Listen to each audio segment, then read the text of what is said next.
In 2024 alone, over 10,000 people worldwide reported seeing the same angelic figure in dreams and visions.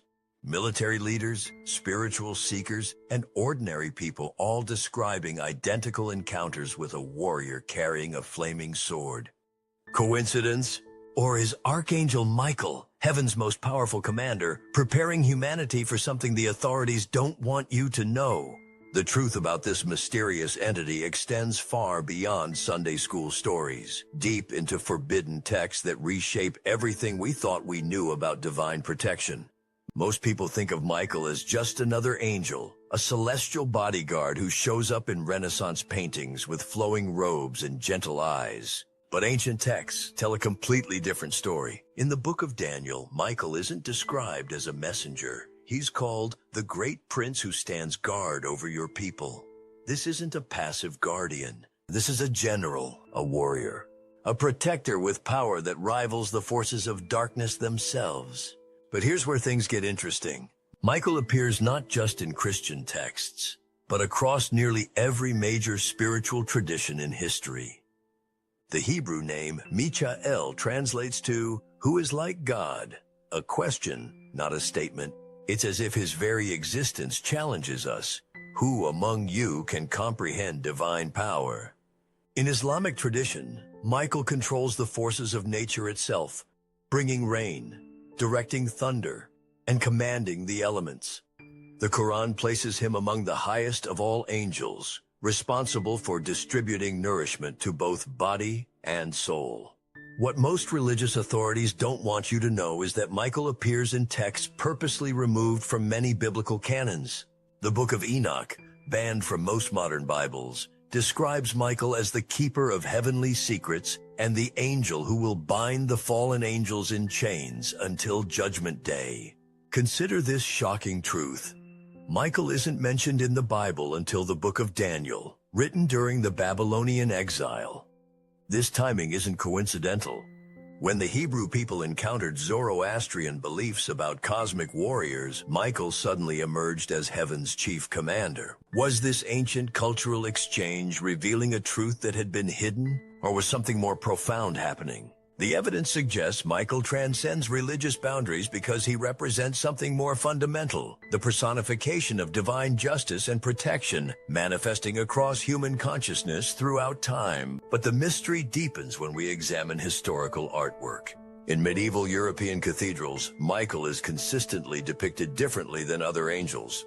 While Gabriel and Raphael appear in flowing robes with delicate features, Michael stands armored for battle, often physically larger, with a gaze that pierces directly at the viewer.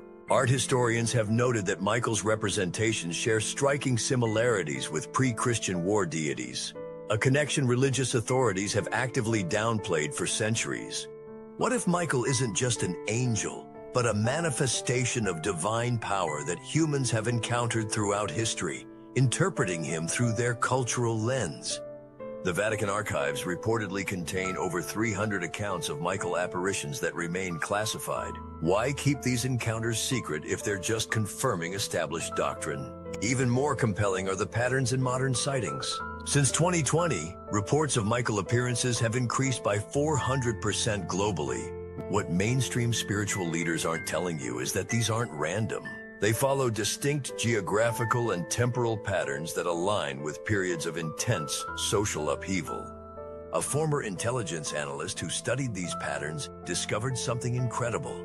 Michael's sightings cluster around areas experiencing moral or ethical collapse, approximately 6-18 months before major societal transformations.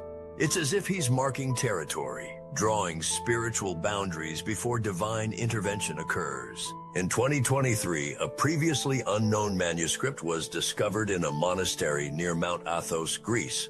The text, carbon dated to the 4th century, contains detailed descriptions of Michael's authority that directly contradict official church positions.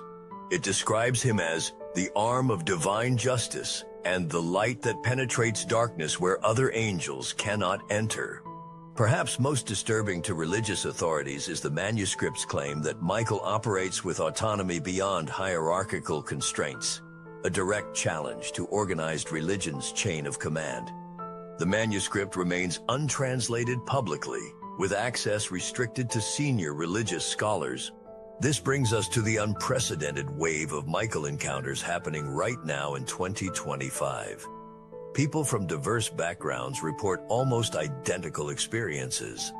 A towering figure of intense light, wings that seem made of energy rather than feathers, and a sword that appears to be made of living flame. But the most consistent element in these reports isn't visual, it's emotional. Witnesses describe an overwhelming sense of both awe and reassurance, fear and comfort simultaneously. Neuroscientists studying these reports have noted that this paradoxical emotional response is nearly impossible to manufacture or hallucinate. The human brain typically can't sustain contradictory emotional states, suggesting these encounters may have legitimacy beyond psychological explanation. What's truly remarkable is how these modern encounters align with the oldest descriptions of Michael from ancient texts. The Book of Revelation describes him leading heaven's armies against the dragon, but what's often mistranslated is that this battle doesn't just happen at the end of time. The original Greek suggests this conflict is ongoing, happening continuously throughout human history. This raises a profound question. What if Michael isn't just preparing for some future apocalyptic showdown, but actively engaged in spiritual warfare right now? And what if these increasing visions are his way of recruiting allies for a battle that extends beyond the physical realm? Indigenous shamanic traditions across multiple continents describe encounters with a bright warrior who stands at the boundary between worlds, protecting humanity from forces we can't perceive. These traditions predate biblical accounts by thousands of years, yet describe an entity remarkably similar to Michael. The implications are staggering. Either human consciousness naturally creates the same archetypal protector figure across cultures separated by time and geography, or something objectively real is interacting with humanity, something we've been calling Michael for lack of a better term. But perhaps the most compelling evidence comes from people who've never heard of Archangel Michael at all. Children with no religious background have drawn pictures of a light person with wings and a sword after vivid dreams. Remote tribes with no contact with Abrahamic religions describe protective spirits that match Michael's description with uncanny precision. What if Michael represents something more profound than religious doctrine, a fundamental aspect of consciousness itself that manifests when divine protection is needed? The increasing frequency of these encounters in 2025 suggests something significant is happening.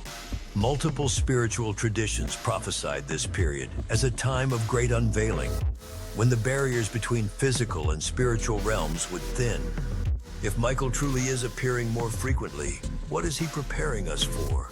What battle looms on the horizon that requires heaven's general to make his presence known so boldly? Some researchers believe these apparitions are connected to unprecedented changes in the Earth's magnetic field, the same field that influences human consciousness. Others point to ancient prophecies that identified this precise time period for a spiritual awakening that would fundamentally transform human understanding. What we know with certainty is that something extraordinary is happening. The question isn't whether Archangel Michael exists. It's why he's making his presence known with such intensity right now, and what this means for humanity's immediate future. Next time, we'll explore the shocking connections between these Michael apparitions and documented changes in human DNA that science can't explain. The evidence suggests we're not just being visited by an angel, we're being prepared for transformation on a level most people aren't ready to confront.